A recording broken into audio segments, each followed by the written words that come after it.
At the end of World War II, the victorious Allied powers divided the defeated country of Germany into four zones, each to be occupied by either the United States, Great Britain, France, or the Soviet Union. The same was to be done with Germany's capital city, Berlin, as decided upon at the Potsdam Conference. As the relationship between the Soviet Union and the other three Allied powers began to fray, so did the cooperative atmosphere in the occupied zones of Germany. Heavy competition and aggression soon became the norm. Though an eventual reunification of Germany had been intended, the new relationship between the Allied powers turned Germany into West versus East and democracy versus communism. In 1949, this new organization of Germany gained legitimacy with the title of the Federal Republic of Germany, which occurred when the three zones occupied by the United States, Great Britain, and France respectively combined to form West Germany. The Soviet Union would soon follow by forming the German Democratic Republic with East Germany, again affirming the tense and competitive atmosphere. This same division into East and West occurred in Berlin. Since the city of Berlin had been situated entirely within the Soviet zone of occupation, West Berlin became an isolated sphere of democracy within a communistic East Germany. Within a short period of time after the war, living conditions in West Germany and East Germany began to differ just as greatly as the ideologies that separated them.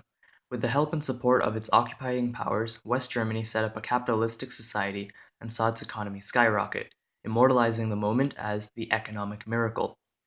Individuals living in West Germany were able to live well, buy gadgets and appliances, and travel as they wished, displaying the American dream with a German tint to it.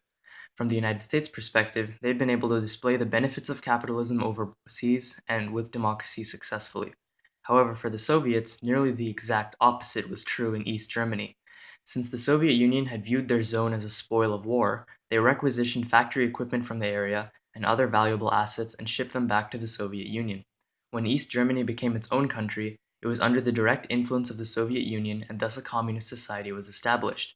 The resulting economy dragged, and individual freedoms were severely restricted. By the late 1950s, many people living in East Germany wanted out. No longer able to stand the repressive living conditions of East Germany, hundreds of thousands fled across the border. Once across, these refugees were housed in warehouses and then flown to West Germany. Many escapees were assisted by young, trained professionals. By the early 1960s, East Germany was rapidly losing both its labor force and its population. With the governing power displaying neglect for the region and providing a diametrically opposite lifestyle to that of West Germany, it was no surprise that over 2.5 million Germans had fled by 1961. With the support of the Soviet Union, several attempts were made to simply take over West Berlin in order to eliminate the exit point. Although the Soviet Union even threatened the US with the use of nuclear weapons over the issue, the United States and other Western countries were committed to defending West Berlin. Desperate to keep its citizens and maintain power as well as influence, East Germany would eventually give rise to the Berlin Wall. On August 12th through the 13th of 1961, trucks with soldiers and construction workers began to build the wall while everybody else was sleeping. They put up barbed wire and concrete posts that covered the border between East and West Berlin. Telephone wires were also cut, and many people not only lost their jobs and family members, but could not contact them at all. The construction of the Berlin Wall did stop the flood of refugees from east to west.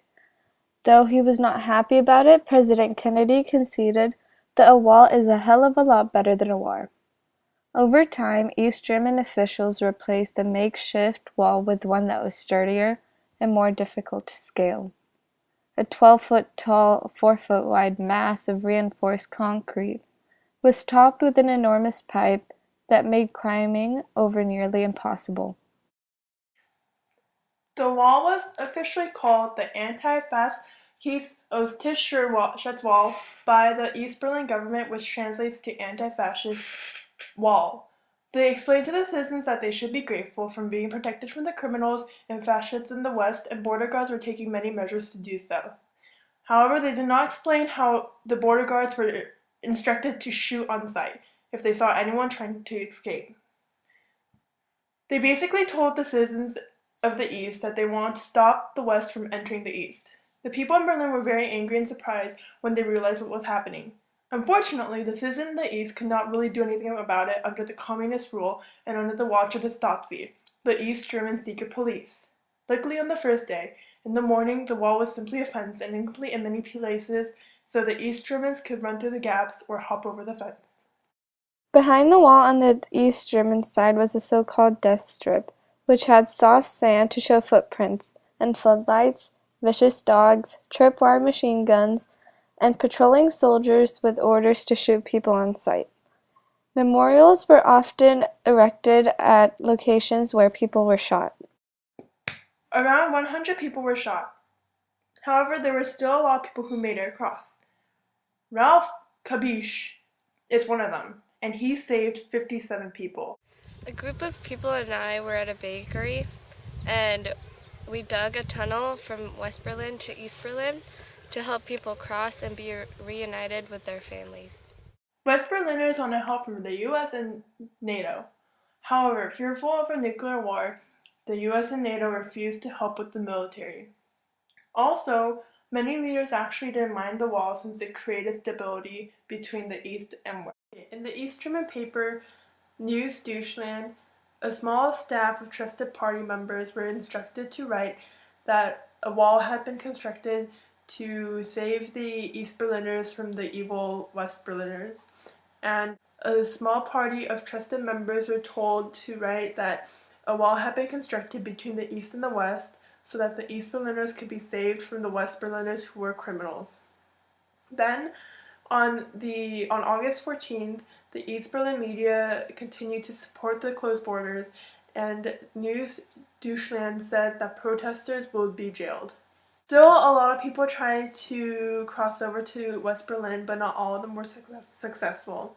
An example of someone who wasn't was Peter Fetcher, who on August 17, 1962, tried to jump the wall, but got shot. The East German soldiers would not let anybody help him out, and he bled to death. News in the West is very different from the news in the East. The American military moved quickly to form a free press model, although they did prefer news organizations that were anti-Nazi. Meanwhile, the United States did not do much about the Berlin Wall. Kennedy realized that if they did try to tear it down, East Berlin would probably build it back up again, and then relations with Russia and the United States would not be very good. However, the United States did send troops to Berlin to make sure that nothing serious or nobody in West Berlin was getting hurt because they did not want the morale of West Berlin to go down.